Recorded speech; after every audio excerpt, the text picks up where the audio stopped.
behind the lip of the hill there, ready to charge on in the final turn, which is quite a smart play, I've got to say, because it means that I can't do much damage to them before they actually go and take the prize. But I have managed to fire a volley of rockets at them because there was a huntsman unit in front of them, which did connect right at the back, killing about 8 guys. Next image, it's my turn 2, and the flagellants are stepping up big time, ready to sweep around, and the plan there is to move the flagellants in before the knights, getting me into an advantageous position where he can't sweep away the flagellants easily, and the follow-up charge from the knights will do some damage. I've also moved my pistoliers around so that I can actually completely nail his pistoliers with a combination of my handgunners and the pistols, and that'll allow me to use the pistoliers later on as a redirector and prevent him from doing much more damage with his guns, so that's quite satisfactory there. Next image, he's actually made quite a bold play, and I want to talk about this here. He's actually decided to move his swordsmen onto the hill. He saw an opportunity for them to march a full 8 inches ahead and get himself out of sight arc for the flagellants, so I can't charge in the flank with my flagellants in my following turn, and this enables him to actually sweep over the hill with his guys and attack my general's unit, which is only half the size of his. And remember, his general and BSB are equipped much better than my general and BSB are as well, so although it looks like maybe a slightly fair fight, it's a big advantage to him. The saving grace for me is, though, that I can actually sweep around the left-hand flank because I've got the pistoliers in there intact. Gives me a major advantage redirecting his knights, and if I can actually get into a good position with my knights and flagellants on the left-hand flank, that could allow me to combo charge him on the hill. So seeing that he's made this move, I'm actually thinking I could actually go for a tactical advantage here in turns 5 and 6, possibly winning a charge on the hill with a combo. His great swords in the bottom right, I'm not actually too worried about them because the only thing they have to fight against are my gunners, and every turn I'm just, eliminating another 5 or 6 guys, so that's actually doing a lot of damage there and keeping them out of the fight. Next image, you can see what's going on here. I've got my swordsmen and other gunners hanging back, just content to kill as many great swords as possible, and the guys from the building shooting out as well. He keeps casting the withering onto the swordsman, planning to do the same thing that he did before and eliminate, half of that unit, preventing them from fighting and taking the hill later in the game. But every single shot he fires with a mortar after the first one went wide, so counting my lucky stars that didn't creep up a second time. We're going to the next photo, and it's Empire turn 4. Rory has just had his turn 3, and I've moved it to turn 4. And as you can see here, I've moved the pistoliers by marching them all the way across in front of the knights, redirecting them. So if the knights charge the pistoliers, he can overrun past the flagellants, or he can redirect. He can reform. And my flagellants will have an opportunity to either charge his knights or his halberdiers. Regardless of what happens there, both units are going to be stuck for a couple of turns, grinding their way through the flagellant unit, while my knight unit gets into position to make an important charge against his unit in the centre of the field, hopefully in tandem with my general's unit. If I can send in the general and the knights onto the left-hand flank, that should do enough casualties for him to lose the steadfast, and for me to win the game quite decisively. Next image, and I think this is possibly one of the most important images in this fight here, is that Rory in his turn 4 decides to back up and not even charge the pistoliers. And I think when he did that, I really tried to keep a straight face and not sort of let on that I was happy that he was doing that. But what it meant was that he'd really taken no time to gain himself a better advantage. He'd squandered turn 4 there. Had he charged the pistoliers and reformed and simply got the halberdiers in way of the flagellants, it would have given him 2 more turns to move around with the knights and the halberdiers perhaps later and affect the centre of the game and throw a spanner in the works. But because he didn't do that, I would be free to actually spend another turn getting my knights and swordsmen into an advantageous position and giving me a much better chance of winning the game.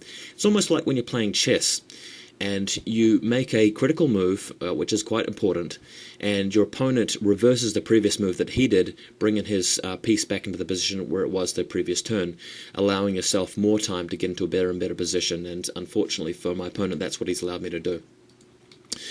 Next image, you can see here that the knights, I've taken the time in my turn 4 to my corresponding turn 4 is to move the knights as close as possible to line up a charge into his swordsman, so he's going to have to reform his swordsman to take that charge, and it'll give me a chance to creep up on him and flank him in the final turn, 5 or 6.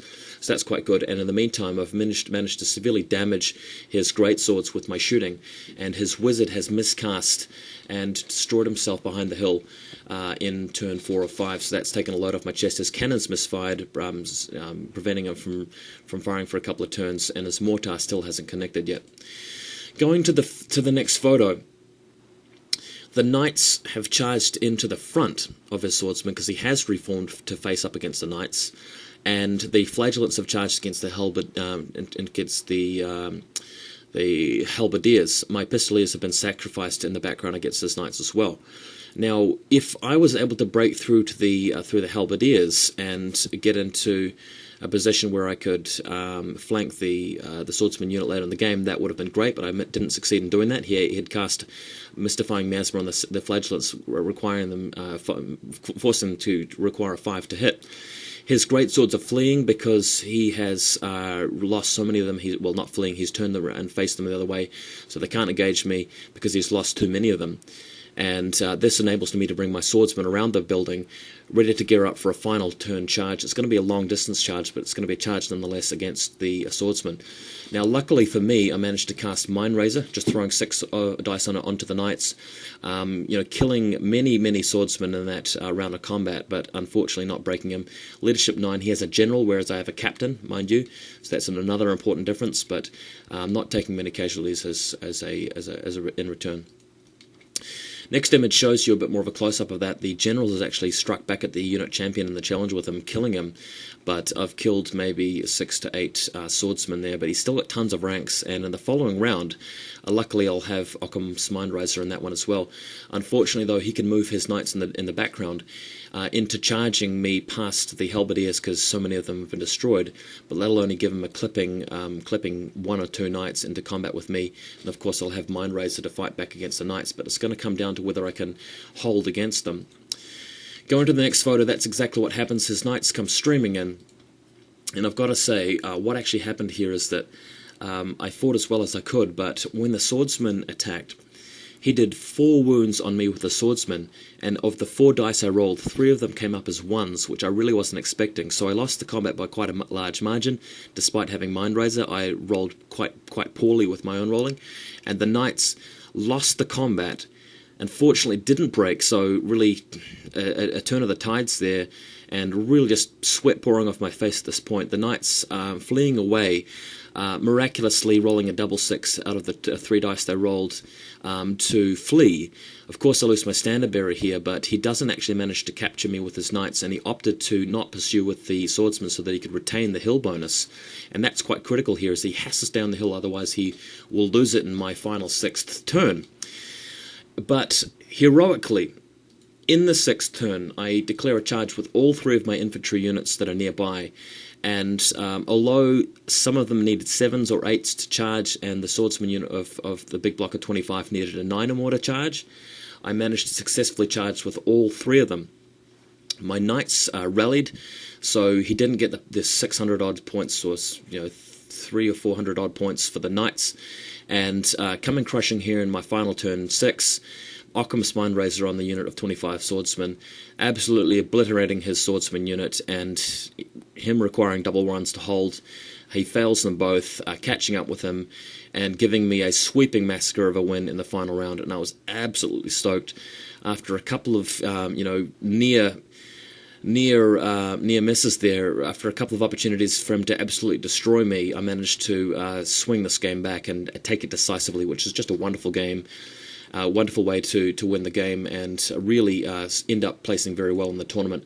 I'm going to post another video very shortly, guys, about my my analysis of the results, but I've just got to say thank you to my opponent for obviously making it through 6 games of a tournament, basically having been inspired by these very YouTube reports that you guys are watching now to actually participate, and I hope to play this guy again in future tournaments because he's a great guy to play against, and it's very cool to play 2 sort of fairly evenly matched armies. Thanks for watching, guys. I know you guys enjoyed these reports, but stay tuned for the final report as I explain how the tournament actually ended up.